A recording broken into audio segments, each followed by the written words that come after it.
Jardunaldiko azken txanpara iritsi gara. Gure azken izlaria Arkaitz Gobantes da, Cromlech kooperatibako eta Arabako hondakinen behatokiko talde teknikoko kidea da. Esan digu hondakinen gaiarekin interesa oso modu naturalean sortu zitzaiola Cromlech kooperatiban ingurumenarekin lotutako gaiak jorratzen dituztelako. Bera organikoa sailkatzearekin erlazionatutako lanketan aritzen dela esan digu, eta organiko osoa 100%, sailkatzeko helburuarekin tinko jarraituko duela aurreantzen ere lanean, bejonde izula. Karbono aztarnaren ikuspuntutik dio, sailkatze tasak eta hondakinen kudeaketaren eraginkortasuna hobetzeak, negutegi efektua sortzen duten gasen isurketak murrizten dituela. Uste du, karbono aztarna murrizteaz gain, jatorrian egindako sailkapenak eta hondakinen kudeaketan eraginkortasuna hobetzeak, hondakinen bilketaren tasa hobetzen ere laguntzen duela. Arkaitz Gobantesi ondoko galdera erantzuteko saiatzeko eskatu diogu. Zein metodologia erabiltzen duzue hondakinen kudeaketaren eraginez sortzen den karbono isurketa kalkulatzeko? Hau, Arkaitz, ongi etorri hobeki jardunaldira eta mila esker gurekin izateagatik.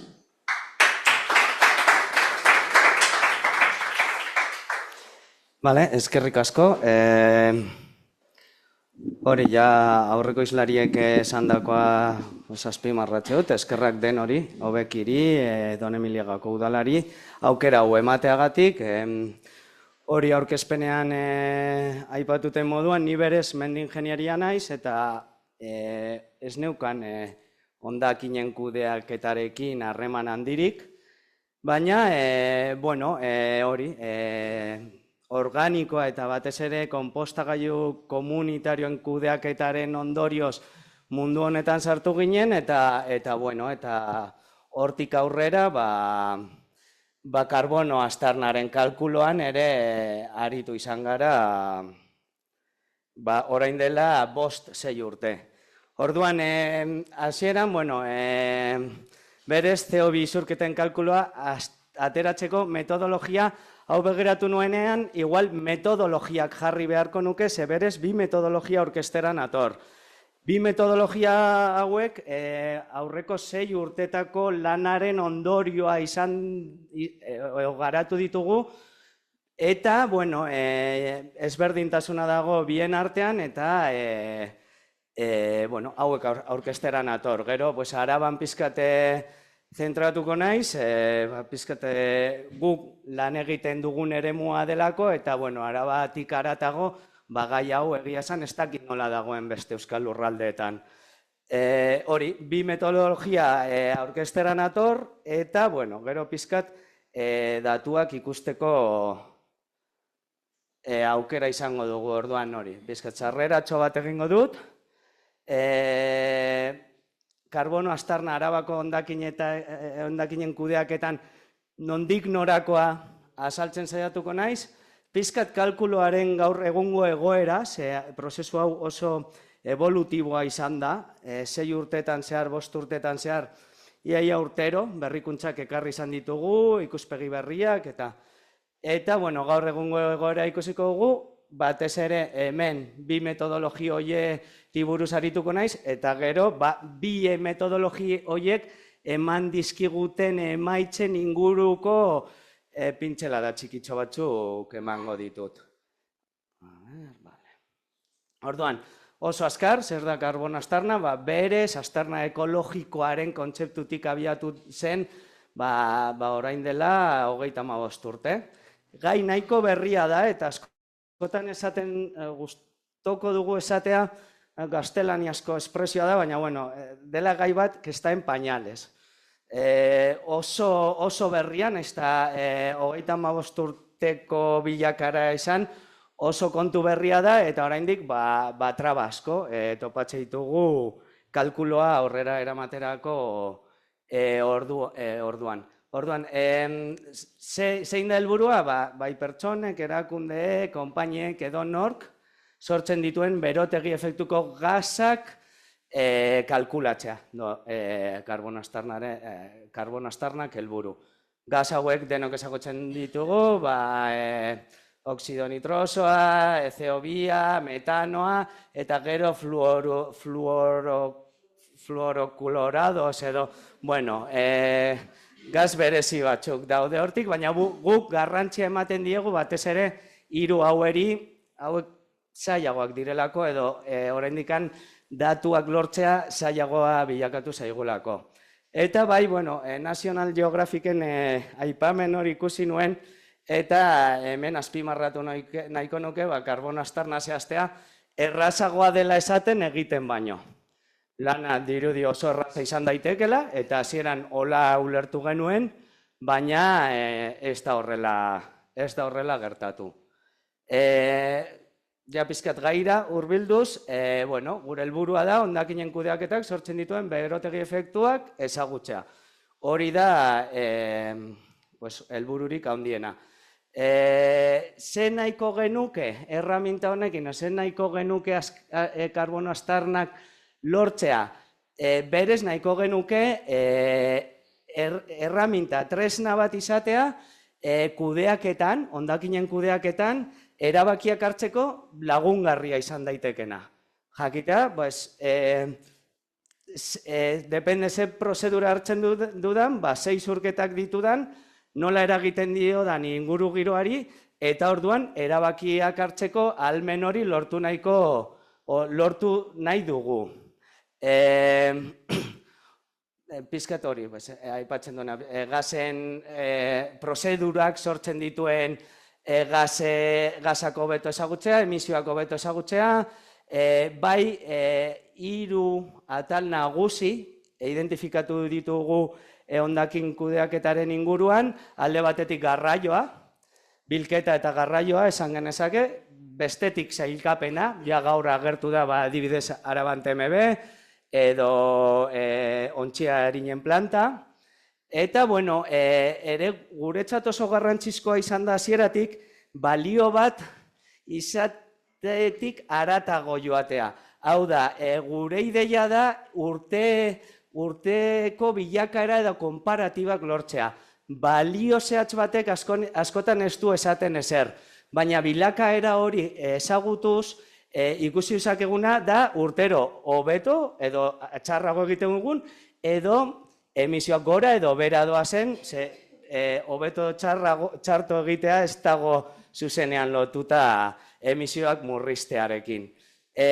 Honekin bai, hori hasieran esan dudana, uste genuen lan erreza izango zela, batez ere metodologia estandarizatu bat dagolako.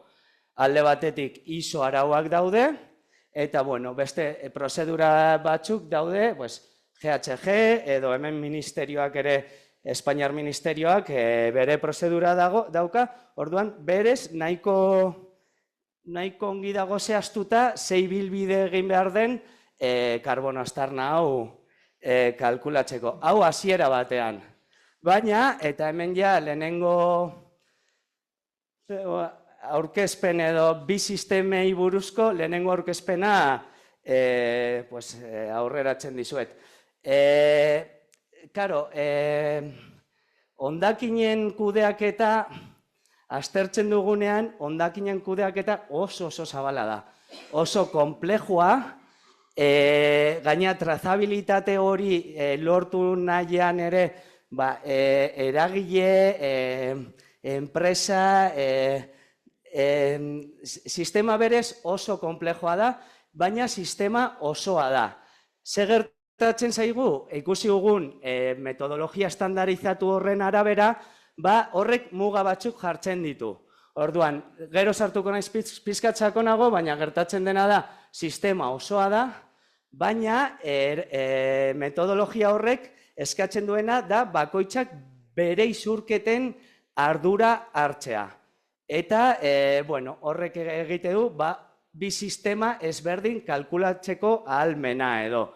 Alde batetik sistema osoaren emisioak, isurketak izango liratekenak, sistema osoa kontuan hartuta, eta beste batetik, hori izango litzateke lehenengo prozedura, edo lehenengo, eta beste alde batetik egongo litzateke organizazioaren karbono aztarna.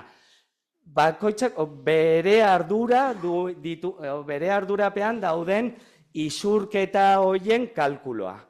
Orduan, bai berez izan dugu, orain sakonduko dut, baina bi sistema horiek garatu izan ditugu 6 urte hauetan zehar, eta, bueno, pozik gaude ere, alde batetik aldundiak eskatu dugu, pozik gaude biak baloratzen dituelako, eta orain ikusiko duzue zergaitikan biak garrantzitsu diren guretzat ere, eta, bueno, kontran, bere garaian esaten genuna, una huella de carbono, dos huellas de carbono por el precio de uno, que ez naiz horretan sartuko, baina, bueno, bi sistema horiek ditugu momentu honetan, orain sartuko naiz. Baina, bueno, bi sistema horietatik haratago, zer lehenengo pausua edo nola hasi ginen, nola hasi karbono aztarna kalkulatzen.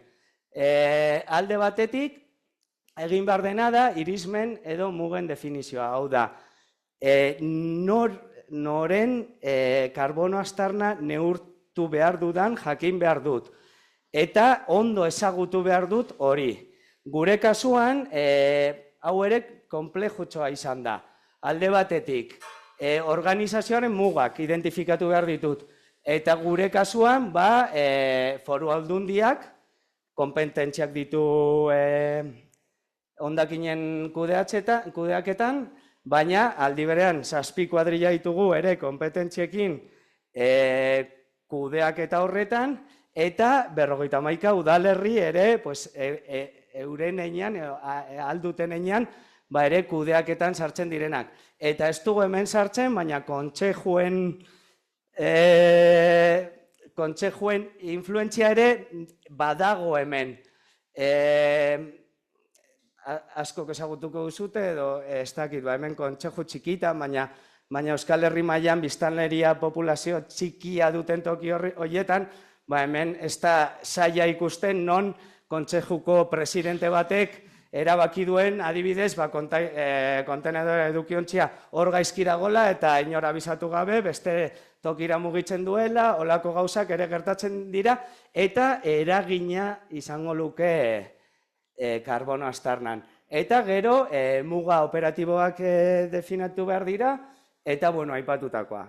Bilketa garraioa, elkarrekin doaz, sailkapena, eta tratamenduak. Hemen sartu da, ez direla berdina tarteko tratamendu horiek, edo amaierako tratamendu horiek. Aukeratzen dugun sistema edo metodologia edo bi aukera horiek garatzeko ezinbestekoa da bietan hau egitea. Eta gero, nahiko erraza, edo, bueno, emisioak identifikatu behar dira. Hemen aipatzea zuzenekoak eta zeharkakoak, zuzenekoak da erregaia erretzen baldin badut, emisio zuzenak dira. Zeharkakoak, elektrizitatea kontsumitetzen baldin badut, hori ez dakit nonen sortzen dute, gure gana heltzen dira, eta hori zeharkakoak izango lirateke. Eta bai hemen, eta orain aipatu dudanaren harira, bere garaian 3 irismen edo gaztelaniaz alkantzez zehazten ziren. Hau adibidez gaur egun ministerioan, Espainia mailan indarrean dago. 3 alkantze horiek ziren, lehenengo irismena, zuzenean zegoen lotuta, zuzeneko emisioekin. Bigarren irismena zeharkako emisioekin, eta 3. irismenan lotuta dago berez, adibidez, administrazioak subkontratazio bat egiten duenean, bilketa egiteko adibidez, emisio horiek enpresa horren baitan daude, baina alkantze 3 barruan sartu daitezke kalkulo honetan. Kontua da, eta horregatik diogu hau hasi berri dela, eta oraindik asko dagoela ibiltzeko, orain ISOak alkantze edo irismen guztiak bota ditu, ISO arauak, eta 6 kategoria sortu ditu. Lehenengo biak, honen parekoak dira, honen berdinak dira, bata zuzeneko emisioak, bigarrenak zeharkako emisioak kontuan hartzen ditu, eta lehen 3. irismen horretan multzo oso komplejo batean sartzen zen dena, orain beste 3 kategoria, osea, 4 kategoria ezberdin ditugu, lehen alkantze 3 izango zenarentzat. Bueno, honekin esan nahi dudan gauza bakarra da, hori, oraindik lan asko dagoela egiteko, eta batzutan, ez doazela bat, adibidez hori, ISO araua, AENOR jarrita, edo Espainiar Ministerioak eskatzen duena. Bale, orduan, hemen ja, lehen aipatukotako grafika berdina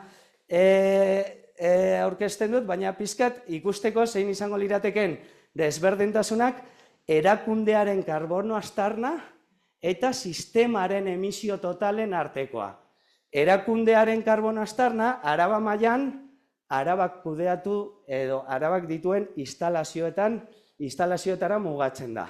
Orduan, kasu honetan, izango genuke, bai kuadrilek biltzen dituzten frakzioak, refusa edo, nahazte hori, edo ontziarinak, edo hauen olako antzekoen ardura duen administrazioak ardura du hauetan. Eta Araban, bilketa eta garraioa kontuan hartuz gero, iaia dena dago gure administrazioaren esku, ekobidriorekin duten harreman hori edo ez dakit da convenio de colaboración edo olako bai, hori da. Gero, Araba mailan TMBA, ipatu duguen batetan, konpostaren kontua, eta, ontziarinen planta izango genuke, eta gero, Gardelegeiko zabortegia, eta konpostaia. Hori izango litzateke, Araba mailako karbono aztarna kalkulatzerako orduan, hauek hartu behar ditut oinarritzat, eta besteak kanpoan gelditzen da. Besteak ez du ardurarik, ez dauka adibidez, adibide garbia da, valorizazio energetika, valorizazio energetiko horren inguruan, Arabak ez dauka olako erraustegirik, eta orduan, karbono aztarna, erakundearen karbono aztarna horretatik kanpo, geldituko litzateke ze, kontu hau edo AENOR eta legeak diona da saiatu behar garela duplizitateak ekiditzen. Osea, adibidez, plastikoak birziklatzen dituen enpresak, karbono aztarna kalkulatu beharko luke plastikoak birziklatzen dituen enpresak.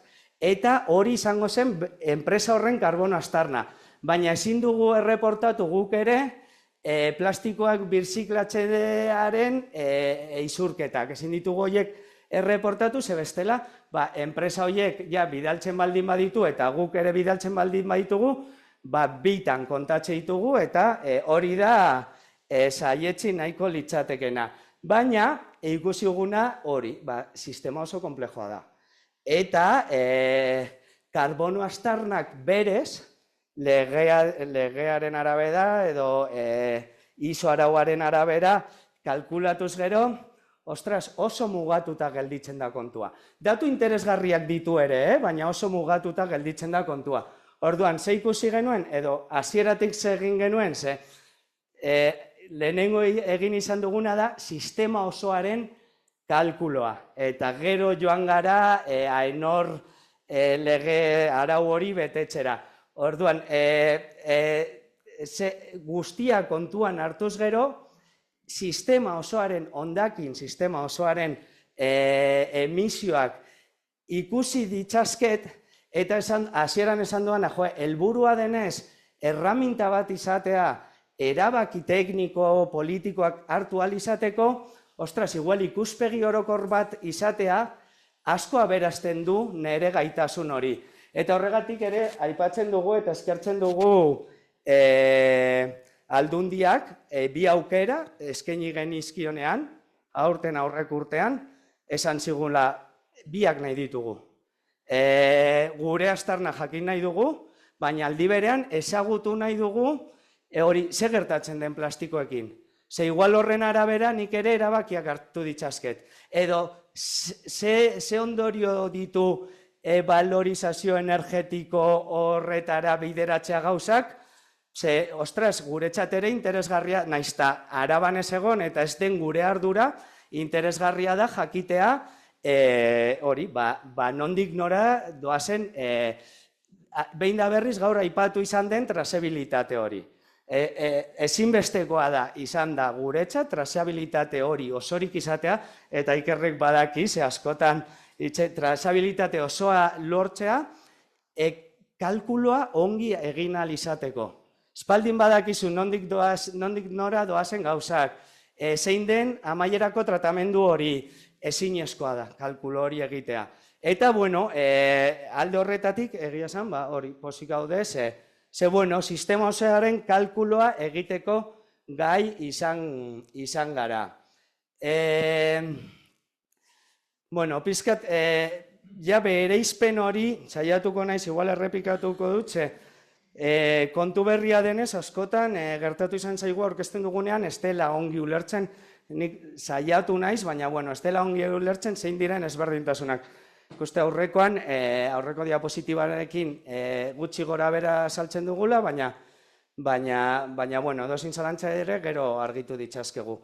Ze izan den, guretzat adibidez, lanik, ez dut esango gorrena, baina bai, korapilatxuena askotan zeharo galdu gaituen lana datuak lortzea izan da. Eta datuak lortu ahal izateko eta ongi lortu ahal izateko, berez karbono aztarna da, koefiziente bat, litros de combustible, multiplikazioa, biderketa egin, baina ez da horrela, hori ikusigu.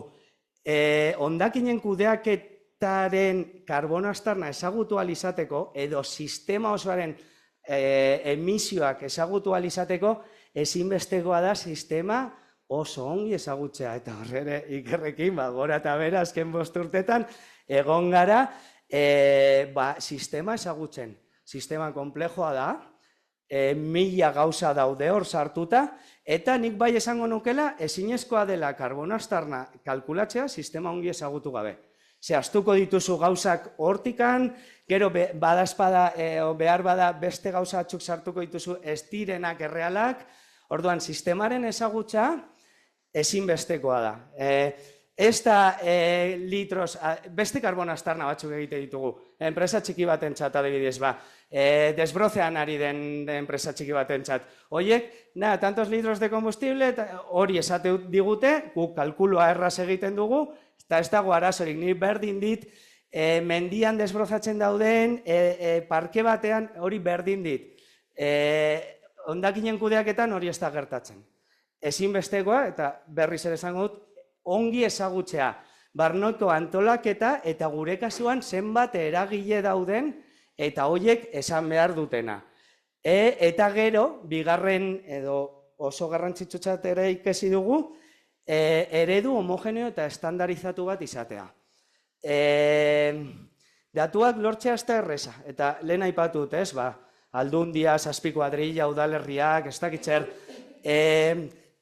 informazio hori guzti hori biltzeko, sistema estandarizatuta ez baldin badago eta ez baldin bada homogeneoa, toki bakoitzak, udalerri bakoitzak, enpresa bakoitzak, TMB adibidez edo ontziarinen planta, a ber, orain galdu naiz, eredu, hori, datuak hori da, horretan nengoen, barkatu. Bai, funtsezkoa da denek informazioa era antzekoan bidaltzea, oso garrantzizkoa da.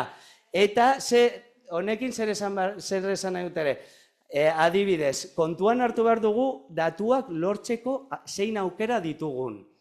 Gertatu izan zaigu, ez? Nik orain erregai litroi buruz ari naiz. Eta gertatu izan zaigu, eskatu litroak, adibidez edozein kuadrillari. Zenbat erregai litro gastatzen dituzten hondakinen bilketan. Kao, lehenengo arazoa da, eurek ez dutela egiten gehienetan, Araban 7 kuadriletatik bakarrak bere medio propioekin egiten du, beste denek subkontratazioa dute. Subkontratazio horren barruan, enpresek askotan esaten dute, kao, nik litroak fakturak ditut, baina nola dakit litro hauetatik zeintzuk diren zuen kudeaketan gastatzen ditudanak, eta zeintzuk ez dakit zer eramaten, ez dakit nora edo harremanik ez duen.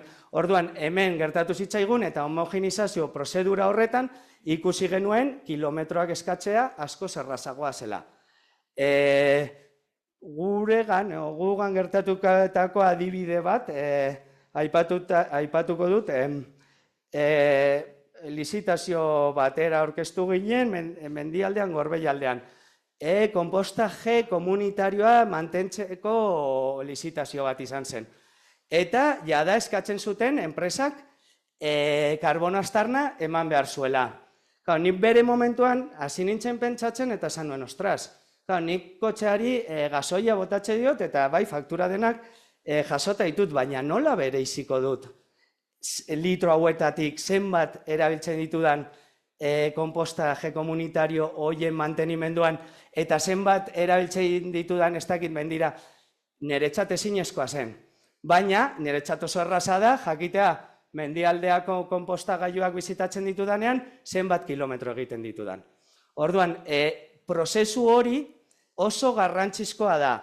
Kasu honetan, aukera izan genuen, hondakin behatokiaren barnean, aipatu dudanez, kuadrilla bat bere medio propioekin lan egiten du, eta aukera izan genuen, prozedura tekniko bat garatzeko, metodo de kalkulo bat garatzeko, non kilometroak litrotara pasatzen ditugun.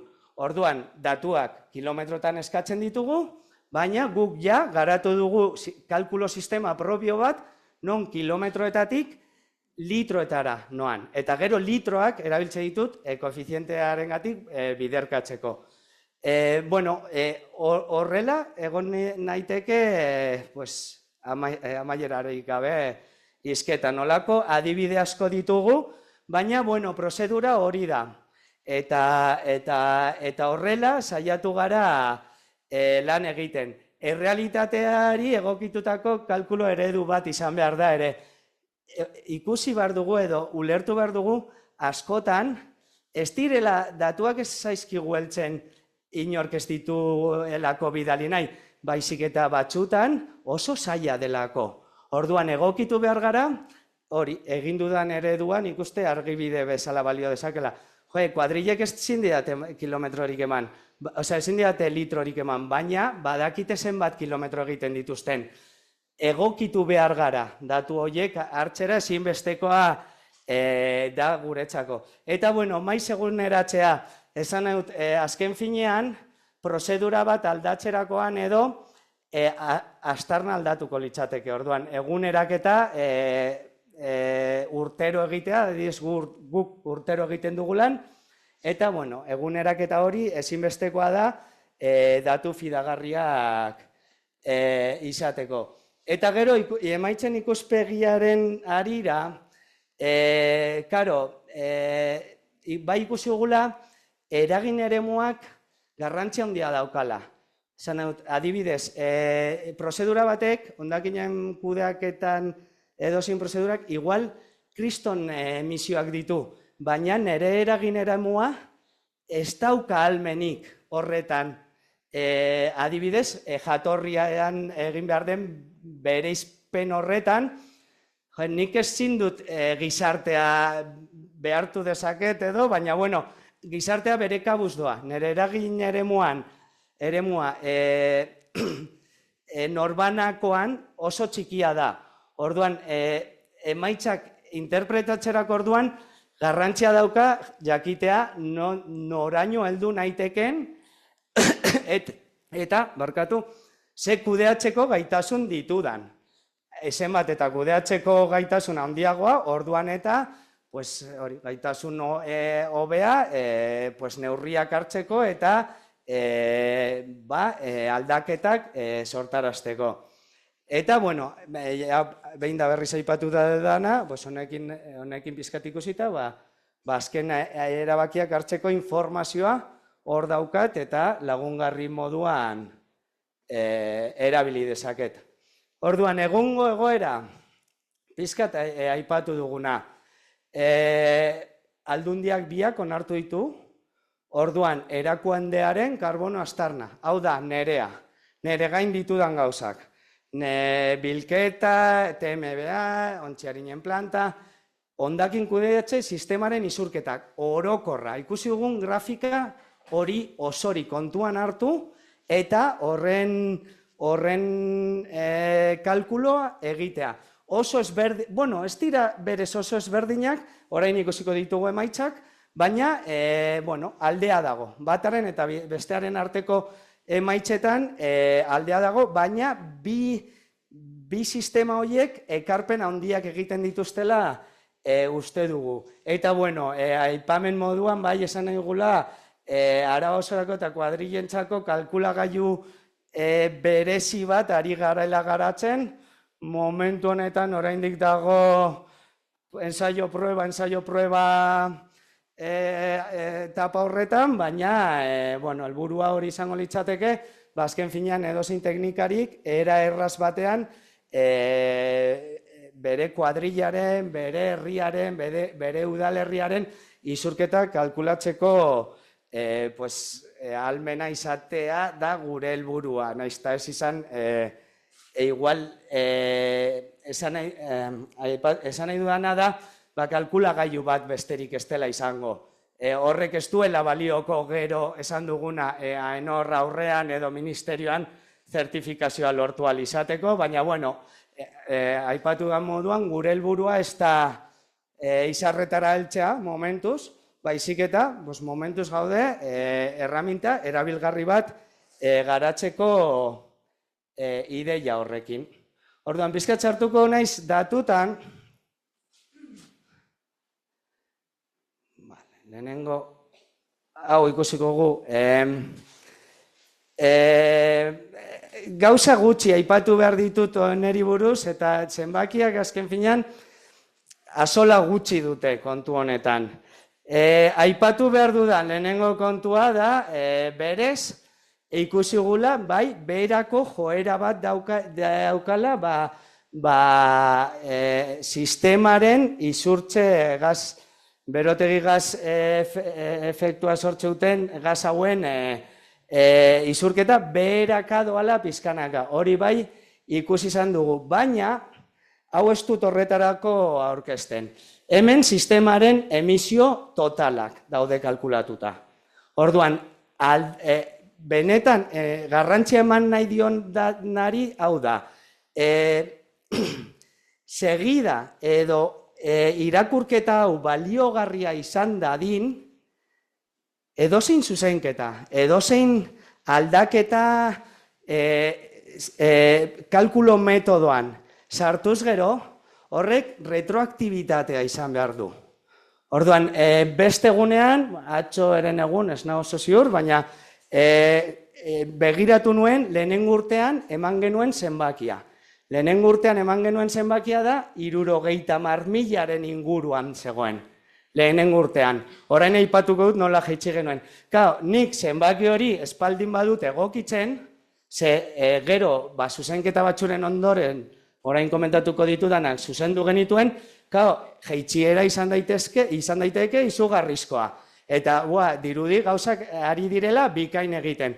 Baina horrek ez du balio. Osa, nik aldaketa bat eginez gero, retroaktibitate hori ere garrantzizkoa da. Eta, kasu honetan, zer gertatu zitzaigun. Lehenengo urtean, aipatu dudanaren arira, nik ez nuen sistema oso ongi ezagutzen, beharrezkoa da sistema ezagutzea, TMBA nik ez nuen kontutan hartu.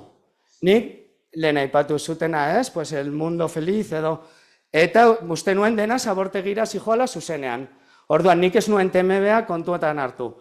Lehenengo aurkezpenean, Gasteizek esan zigun, ostra, kristos, inbertsioa egin dugu TMB plantan, eta hori kontuan izan behar duzue. Horrek eragin zuen, 70.000-tik, 58.000 jaistea. Horren ondorioz izan zen. Guk hori detektatu genuenean zenbaki hau ez bagenu aldatu, segida honek ez du esertarako balio. Retroaktibitate hori ezinezkoa da. Eta beste adibide bat jarri nahiko nuke. Kilometroen arira ja komentatu dut, lehenengo urtean ikusi genuen kuadrilek ezin digute litrorik eman, nola egingo dugu, bale, kilometroka. Eta kilometroak, pizkat estimazioekin eta lehenengo urtean, gero ja lortu genuen kalkulo sistema fidagarri bat, bere gain, bilketa bere gain duen kuadrilari esker, baina hori, hasieran, kilometroei buruzko estimazio bat, eta hola kalkulatu genuen garraioak suposatzen dituen isurketak. Eta kuadrilla hori etorri zen, eta esan zigun, baina kontuan hartu dituzue edukiontzien altxadak edo, eta ostras ez, eta ostras, horrek ere gasoia kontsumitzen du. Egia da, zein puntura arte konturatu garela, prozedura kuadrilla horrekin ja datuak ongi jorratu ostean, ostras, eske eren bat da. Garraioan, kontsumitzen den gasoia, ontziak altxatzen. Hori ere egokitu behar da. Eta, azken finean egin izan duguna, da olako arazoak edo akatsak topatu ditugunean, zuzendu eta retroaktiboaki ere zuzendu. Ez da gauza bera adibidez mix elektrikoa. Mix elektrikoa da, estatuak kalkulatzen du, jasotzen dugun elektrizitatetik, zenbat sortzen den zentral nuklearretan, zenbat sortzen duten eolikoek, hori urtero aldatzen da. Hori ez du retroaktibitaterik. Edo, ez dakit zeinek, IOBek esan du, koefiziente hau, lehen pizkat gaizki zegoela eta berri bat atera du. Horrek ez luke izango retroaktibitaterik. Hau da, mix elektrikoa urtean dena da. Eta naizta aurten mix elektrikoa gora egin edo bera egin, nik horretan ez dut eraginen, baina bai gure akatsetan. Eta, hori niretzat aipagarria edo iaia ikasi dugun gauzarik garrantzitsuenetarikoa izan da. Honekin, hau sistema osoaren emisioak izango lirateke, Araba mailan igual aipagarri Gasteizek duen indarra, eta periferia nola esten ez da 100 heltzen edo. Datuak, sistematik erakundearen astarnara eramaten baldin baditut, isurketak bera doaz. Argi eta garbi, isurketak bera doaz. Lehen 58.000 zegoen tokian, orain 26.000 tona daude, eta 52.000 zeuden tokian, orain 30.000 daude. Bera doaz. Eta karo, honek du, urrengo diapositiban ikusten, honek du izan dezake kriston eragina. Adibidez, aipatugu, Araban ez dago erraustegirik. Arabako aldundiak esan dezake, dena Bizkaira, edo berdin dit, dena erraustegira bidaliko dut, hemen zabortegia dagoen tokian, eta nire karbono astarna, zabortegiak, hau ere orain aipatuko, baina zabortegia da 180 isurketetan. Hori erditik entzen baldin baut eta Bizkaira bidaltzen baldin baut, nire karbono astarna jeitsi daiteke izugarri. Horrek dio nik gauzak ongi egiten ari ditu dela? Ziurrenik ez. Ze aipatuko utere zabortegiaren kasua orain, baina hor ikuste duzue, nire helburua da ikustea zein den ezberdintasuna. Sistema osoa kontuan hartuz gero, argazkia konpletoagoa da. Nire karbono astarnak kalkulatzen baldin baut, hemen lehen aipatutako trampekin hasi naiteke. Eske Arabari ongi atera zaio dena errauz, edo dena ez dakitzengo zabortegira bidaltzea, teme berik gabe, hemen 0 izan, hemen ere 0, eta arazoa beste batena da. Baina administrazio moduan, arazoa Arabarena gertatuko izaten, edo nik horrela ikusten dut. Eta, bueno, hemen datuak pizkat, hau astarnaren, osea, karbono astarna, uneen, iso, pitirin, patatanen araberako emaitzak dira, eta, bueno, aipatxagatik, bai, ikuste dugula, berez, eragin eremua aipatu dut lehen, bilketa eta garraioa, eta batez ere, hondakin ontzien bilketak, hor pisu txikitxo bat izan dezake. Baina adibidez, izurketetan, TMB planta eta ontziarinen planta, ez dauka peiso handirik, osea, uneko laua da. Ze gertatzen zaigu zabortegian? Aipatugu, hau oraindikan garatzen ari den kalkulo prozedura bat da. Orduan, zabortegien emisioa kalkulatzeko eta une isoen gero hau ministerioan erregistratu ahal izateko, guk prozedura bat jarraitu behar dugu, zehaztuta dagona, zin gara hortik irten. Ze gertatzen da, sistema hori garatu egin zela 2012an edo 2006, bueno, orain dela urte asko, bere momentuan ez egoen TMB-rik tratamendu mekaniko biologikorik ez zen egiten, eta, bueno, sistema hori da, eta gainera, sistema berdina da estatu osorako. Berdin du, hemengo zabortegia edo Kadizen dagoen zabortegi kalkulo prozedura berdina da. Ze gertatzen zaigu hemen, guk uste ez dagoela egokituta. Eta balio hau oso gora doala, naizta saiatu garen hemen zabortegian organiko dena kenduta dago. Ze berez, tratamendu mikologiko, eske mila gauza ditut buruan. Tratamendu biologiko mekaniko horren ondorioz, zabortegira ez hasiera batean ez doa materia organikorik. Orduan, bueno, saiatu izan gara denak entzen, baina hala eta guztiz ere, irteten zaigun zenbakia oso goian dago. Eta bai hemen hausnarketa txikitxo bat, prozedura, sistema osoa ezagutzearen prozedura horretan, bizita asko egin ditugu. Planta guztiak, dena, saiatu gara, bilera asko izan ditugu, saiatu gara, hori, sistema ongi ezagutzen. Eta gardelegin egon gara, ni gardelegi gainean egon naiz, gardelegin, bertan, eta ez dago inongo usainik. Gardelegi gaur egun, benetan, goraipatzeko nere ustetan, goraipatzeko lorpen bat da. Eurek ere esate dute, ezkezin dugu antortxa piztu. Ze lortzen dugun metanoa orain dela 10 urte. Sartzen den zaborretik irteten da, eta ja oso gutxi da, eta ez dago organik, eta bertan zaude, eta ez dago usainik. Beste proiektu batzukin lotuta, pues sortea edo, ez dakit sorte hona edo txarra den, baina bueno, erkidegotik bidaiatzeko aukera izan dut, eta mendi lanetan, mendi partxela bat dugu Galdakaon. Linea zuzenean segongo da, kilometro batetara, zabortegi batera, ez dakit. Gu basoan gaude. Kiratsa jasan ezina da. Behin baino gehiagetan gertatu izan zaigu gaixo jartzea. Ez diogu azalpenik ikusten. Baina kiratsa bertan ezinezko, basoan gaude, ni basoan nago, pinudi eder batean. Oso ezberdina da zabortegi bat eta bestea. Eta metodologia oraingoz berdina da guztientzat. Orduan, hemen guk gure zalantzak ditugu gaur egun. Ez dakigu ze puntura arte, hori jeitsi liteke kalkulo prozedura egokiago bat izango bagenu.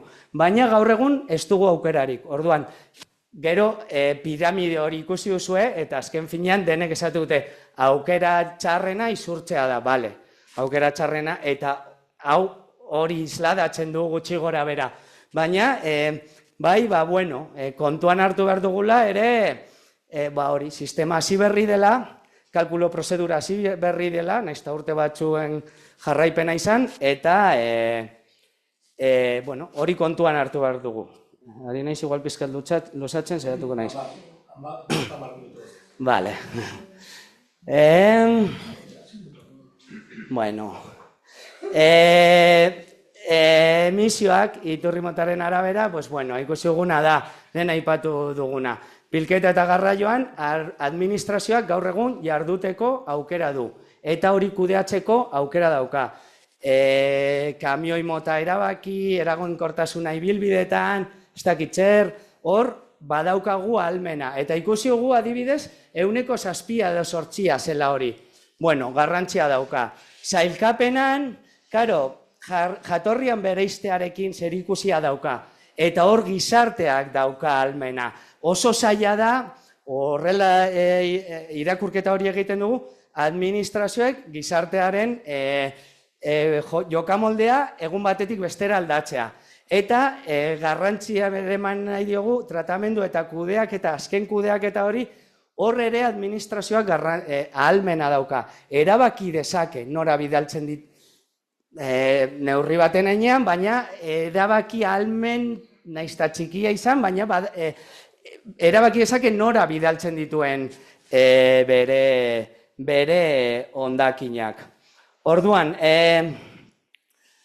pizkat hori aipatuta eta ez nuke gehiago luzatu nahi, bi sistema kalkulo horiek ematen dizkiguten emaitzak edo. Hau ez dakit pizkat arraro agertzen da, baina bueno, saiatuko naiz azaltzen. Gauza da, sistema osoaren analizea eginez gero, errefusak, nahazte borrazte horrek garrantzia handia dauka, baina adibidez sistemak, esatit, ostras, plastikoak birziklatzea kriston eragina duela, eta horren kutsadura oso handia dela. Beste, une ISO arauaren arabera, irakurketa eta egiten baldin badut, plastikoek jaztute horren beste garrantzirik. Eta bueno, hau interesgarria da teknikarientzat, gaur egun, aurten egindako aurkezpenean, esateko, ostras, badakizue, argi dago non jarri behar dugun arreta. Ez dago besterik, baina ze gertatzen da, adibidez, hemen plastikoek ez dutela horren besteko garrantzirik hartzen. Eta hemen adibidez, Arabak haustut dela voluminosos hori da, hondakin handiak edo Arabak kudeatzen dituenez, horrek gora egiten du. Aldaketa badago eta irakurketa ezberdina da. Honek ikuspegi bat ematen digu, honek beste bat. Gauza bera, emisio relatiboak kontuan hartuz gero. Sistemaren emisio relatiboak kontuan hartzen baldin baditut, ostras, ontziarinak, hor dago arazoa. Hori da kriston arazoa, baina hasieratik amaieraraino. Bilketan eta garraioan, volumen asko, pisu gutxi. Zailkatzean, zailkatuta doan frakzio bat da, baina gero eske plantan kriston lana egin behar dute, tetrabritak, plastikoak, birziklatzea ere kriston emisioak ditu orduan, plastikoak hor garrantzi oso handia dauka. Lehen ikusi dugu ere, olioarekin, bueno, hor gure zalantzak ditugu, baina arriskutsuak, lehen Ikerrek aipatu nola, gehienak valorizazio energetikora doazen, ez? Sisteman, arriskutsuak pisu handia daukate. Gure erakundearen karbono aztarnara banoa den aldatu egiten da. Ze dauka orain pisua? Eske nik kudeatzen dudana da. Eta Araban, TMB, Gardelegi hauek kontuan hartuta, eske nahazketa horrek errefusa, nik beti errefusa bezala ezagutu izan dut, lehenengo postua hartzen du. Eta adibidez, plastikoen arazoa ez da agertzen. Ez da agertzen plastikoak benetan ze eragin duten gure gizartean,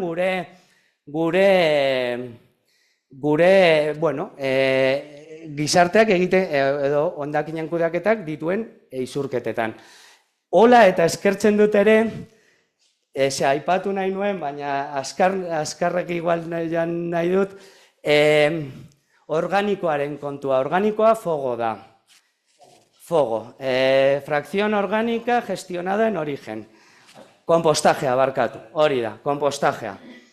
Hemen, ikusten ditugun emisioak, berez, biogenikoak dira. Zer da, kompostajearen prozedura. Hor, animalitxo batzuk daude, arnaz hartu eta karbonoa botatze dute. Hori da.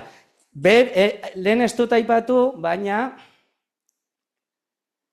biogenikoak ez dira kontuan hartzen. Une arauaren arabera. Ez dute pisurik.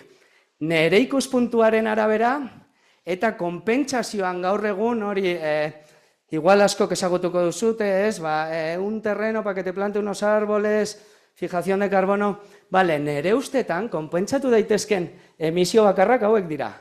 Ez baldin baditugu kontuan hartzen, zertarako konpentsatuko gu. Guk ez dugu lortuko baso bat landatzen lurpean petrolioa. Ez dugu hori berri sortuko. Hori ez dugu, ezin dugu konpentsatu. Konpentsatu daitekena da, pues, inausketa, janaria, urtero hortuek sortzen duten produkzio hori urtero eske sortzen da, orduan hori konpentsatu daiteke. Inausketak ez dakitzer. Hori nire ikuspuntutik, aipatu nahi dut, eta hori bai lehen astu dut, baina niretzat garrantzia dauka. Gaur egun ez dira kontuan hartzen. Guk honen kontra egon gara hasieratik eta sistema osoaren kalkuluan, bueno, hor dago. Animalitxoek arnasten dutena. Zer gertatzen da gure astarnaragoa zenean?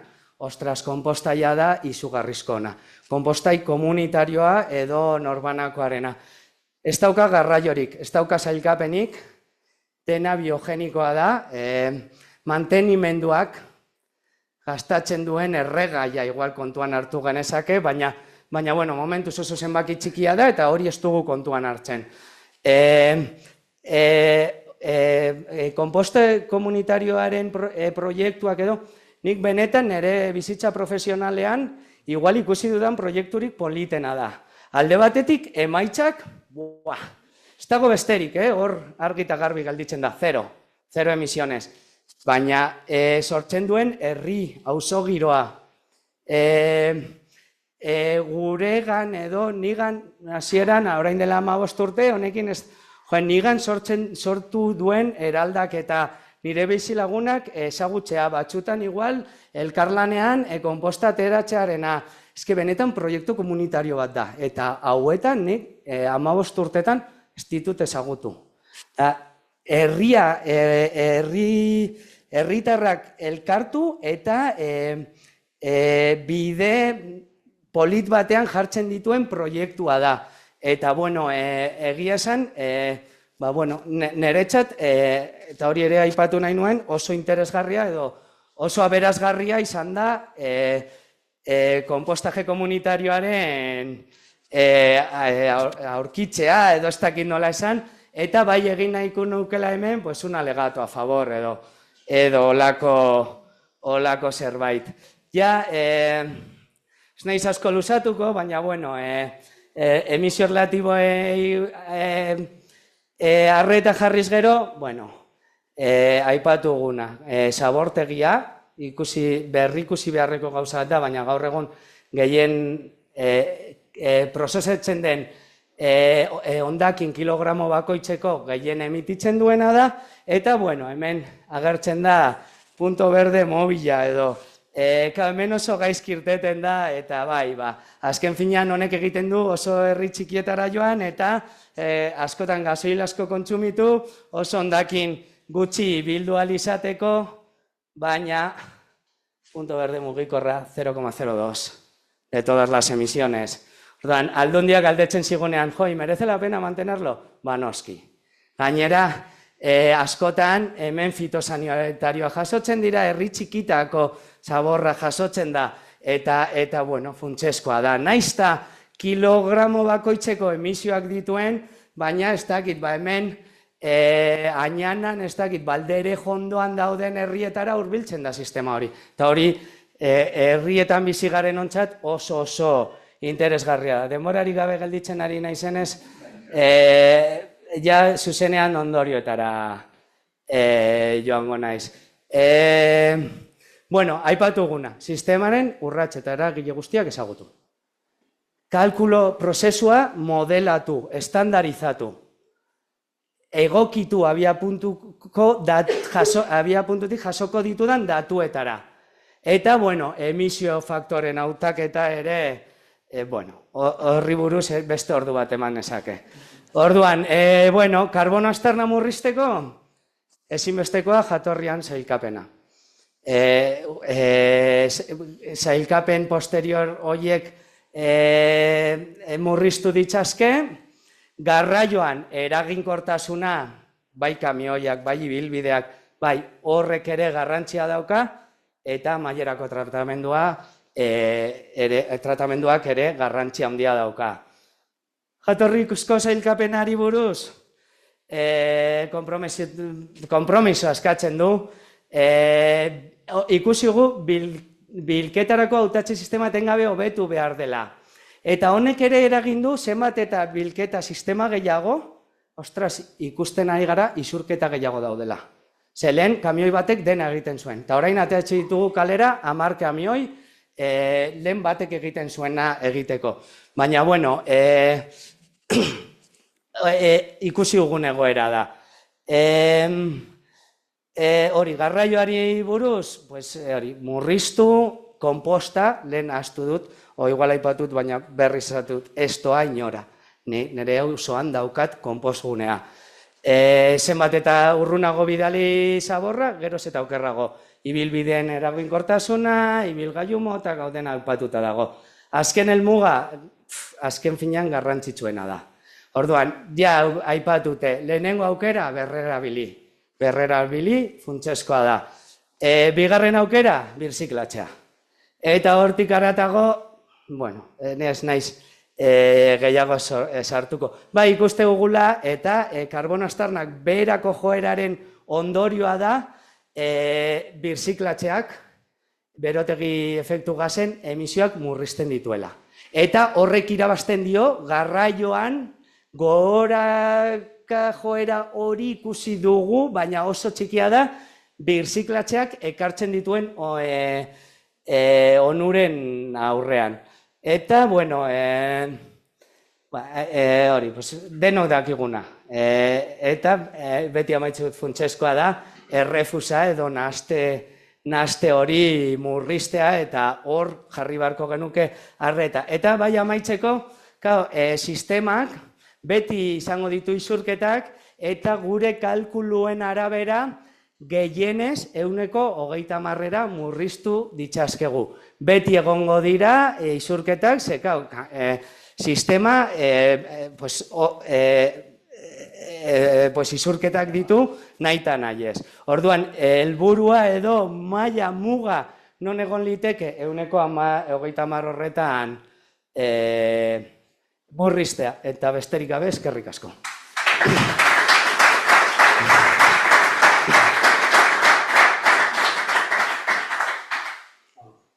Eskerrak. Arkaitz, ez dakit hemen galderarik baute daukagun. Bueno, ni Ziortza Bolibar parean daukadanez gogoratu nahi zuetaz, ez? Ziortza Bolibarren edukiontzi marroiak kendu eta herriko organiko guztia bertan konposta eginez salto hori egiteko atrebimentua, ez? Edo ausardia edukidezuelako, eta hoain hartzen gea ez dela bakarrik sailkatze eta setan emango dituen emaitzegatik, baizik eta, ez? Hauentzun ondoren CO2 isurketetan edukiko ez zuen hobekuntza ere garrantzitsua izango da, ez? Hondakin tasen edo gastuaren parte hori alde batera utza, hortaz gogoratu nahiz bat, bintzat. Eta gero bestea hemen komentatzen nahitu dialen, ez nola plastikoak biltzeko SSDR edo sistema jarriko dituztela eta plastikoak bilduko dira kalitate hobez eta bat, baina konturatzen nahiz dena da, oraindik eta azpimarra gehiagoz konturatzen nahiz dena da makina horiek jartzezkoetan jarri beharko liatekela behira bildu eta berrera biltzeko esaterako plastikoa bildu eta birziklatzeko baino, ez? Eta zergatik, besteak beste, plastikoaren birziklatzeak dauzkan CO2 isuri horiek ez dielako murriztuko plastiko gehiago biltzen badugu. Eta birziklatzeko erabiltzen badugu, sistema horiek edo inbertsio guzti hori egiten badugu, birziklatzeari begira eta ez berrerabiltzeari begira. Holako, bi ideia hauek, etorri zaizkit zuten nahi zinen. Ezakit, beste norbaitek ere konparti ezake beste zerbait. Zuk Arabako kasua planteatu duzu, nik galdetu diot Orkatzi, Gipuzkoan egiten da, badakizu Bizkaian eta Nafarroan. Ez daukagu ideiak, ni Araban bakarrik ezagutzut hemen lan egitugulako, baina egia esan ez dut inoiz Gipuzkoan ez nahi sartu. Badakit Nafarroan adibidez Iruñako komunitateak oso lan polita daukala. Eta askotan guretzat oinarria izan da, eurengan fijatu izan gara, eurek nola gauzak egite dituzten, gurera ekartzeko. Baina hortik haratago ez daukago ideiarik. Bat pista emango dit etxean galderarik? Ainhoa. Nei oso interesgarria iruditu zait, lana bere osotasunean. Usteet denok txertatu beharko genukela gure jardunian, olako azterketak egitea. Eta batez ere dator, nik gustatuko litzaidake olako lanak egin dagotia batetikan, Gipuzkoako errealitatean datorrelako, bilketa sistemen inguruan egontzan eztabaida hartan, gustatuko litzaidake jakitea bilketa sistema bakoitzak ze aztarna duen. Eta lehen aipatu duzu erakundetik begiratura edo sistema. Nik oso garbi dakat biak mahai gainean eukitzea garrantzitsua dela, baina nik usteet norberan ardura dela. Hasi eta bukararaino. Produktorea nahi izan beharko luke bezala, nik usteet aztarna hauek ere egon beharko lukela produktua merkatuan jartzen dunaren menpere bai. Ez da soilik hori herritarroi eta erakundoi eskatu behar. Zati, produktoien merkaturatzen ditunak ere, erantzunkizun handia du aztarna hontan. Eta Gipuzkoatik natorrenez, gustatuko litzaiake baita de, zorionez Araban ez dakazue, zoritxarrez Gipuzkoan da Bizkaian badaukagu, baina errauste planta batek ere ze aztarna dun, jakin nahiko nuke ez talako makala izango. Bale, partez zango naiz, lehenengo, sistema bakoitzari buruz, grafika hau daukagu, hau TMB eta Ontziarinen planta da, hau da zabortegia, besteak dira guk hemen ditugun sistemak. Ikustut, atez-ateko hori faltako litzaik gukela, ez dakit oso ongi, kontutan hartu dugun, honen barruan, recogida de contenedores, edo zergaitik den, baina, emisio relatiboen arabera. Aipatuguna, punto verde mobil, gauza txarroiek ditu, baina beste onak ere aipatu ditugu. Neumatikoaren, lehen galdetu dute eta lehen agertu da neumatika berzerote den, edo, hau da bigarren, hau da neumatikoaren bilketa oso ezeraginkorra da, ez dakit nola esan, zurgatze indar horrek kriston emisioak sortzen ditu. Orduan, pneumatikak ja berez arazo asko agertu ditu, baina hau izan da beste kontrako gauza bat, esanez. Aspirazio sistema horrek asko kontsumitzen du. Gauza bera gertatzen da Ontziarinetan. Ontziarinak berizte dituzte askotan makina bat dago, laser baten bidez, eta, haizea erabiltzen du, plastiko horiek bereizteko, eta kontsumo hori nahiko handia da. Gero, egia zen nahiko hurbil daude, hau garbiguneak dira. Garbiguneak dira, eta, emisioak, emisio relatiboak, recogidan kontenedor, eta puntu garbi ruralen antzekoa da. Puntu garbi ruralak dutena da, baiatu simple bat da, 3 kontainerrekin, eta eske hor bakarrikan kamioiak, kontainer horiek jasotzera doazenean emititzen du. Garbiguneek pizkat gehiago izan ditzazke, ze instalazio hobeak edo kompletoagoak dira. Dependez non, baina dena den ikuste dugu bilketan edo sistema horien deigarriena izan dela pneumatika, eta hori kamioitxo txikitxo bat bidaltzea herri txikietara gauza gutxi biltzera. Bestean nahiko parean dago gaur egun. Eta, baina, ere datu totalak ikusiz gero, bueno, ikuste duzue, garbiguneek sisteman euneko 0,3 dute. Landa bilketa guneek 0,4. Puntu berde mugikorra 0,02. Non dago? Hau ja ez dut aipatuko, Elena aipatute, 3 herri dira, 3 hiri, bale, 3 hiri. Baina, bueno, piso handia dauka, eta hondakin ontziak hor dago hor dago pisurik handiena. Hor gauza gutxi egin daitezkela, bueno, gauza gutxi, adibidez, kuadrilek hemen egite duten, hasi dira egiten, ibilbidearen eraginkortasuna aztertzen, eta hasi dira ikusten, ongi jasotzen diren ontzi horiek, edo, adibidez hemen Araba mailan, pues igual, Araiara datoz, eta gero Dulantxira, eta erdibidean 1000 herri daude ez dituztena jasotzen, horrek garrantzia dauka. Eta gaur egun, kamioi elektrikoak, horrekin ere, bueno,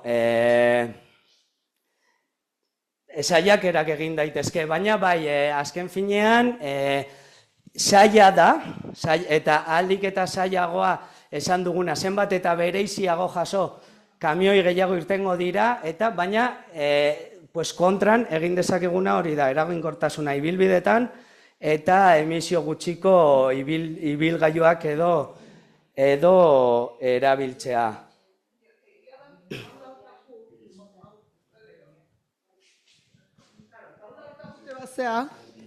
Segun ze bilketa sistema erabiltzezun, ontziarinen plantara kopuru bat emango zu, zabortegira beste kopuru bat emango zu, konpostatu hor ez detela ikusten organikoa bilduko balitz nun konpostatzean. Hemen dago, baina isurketak dira 0.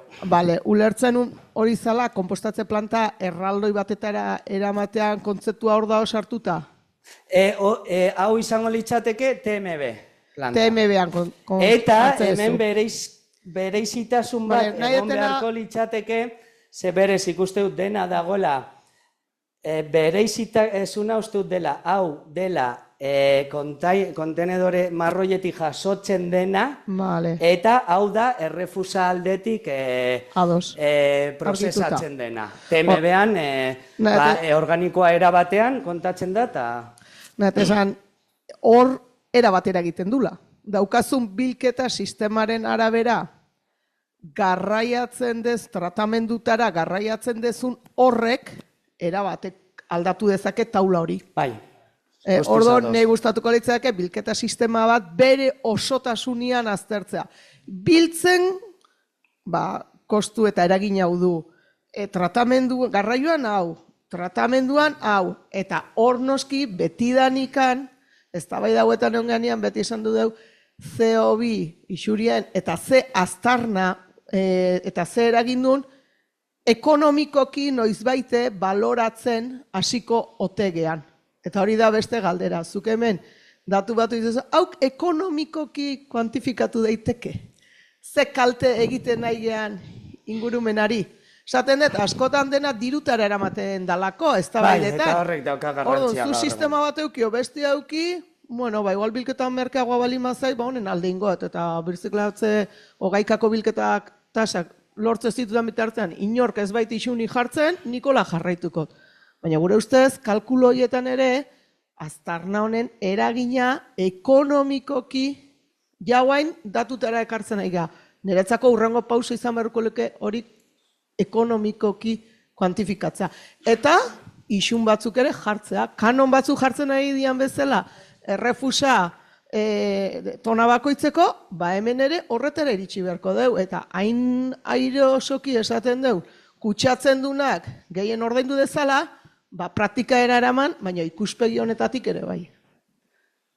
Eta horrek ziurrenik datorren urteko jardunaldirako beste emango liguke, Baina ordua da, eta oso orduzalea naiz, ordu bat erritarako esan genuen bukatuko genula, bestaldean daudenei ere respetuz, eta pixka lehenago, ezta? 5 minutu lehenago. Orduan nahi geha, eskerrik asko parte hartu dezuen guztioi, baita hemen zuen iritziak eta elkarrolatu dituzuen hoi, teknikariei, horratzean isilean nahi bien hoiei, eta etxean zaudeten hoi. Bialdu dizuet jardunaldia ebaluatzeko txostentxo bat, ahalik eta azkarren egiten badezu eginda gelditzen da.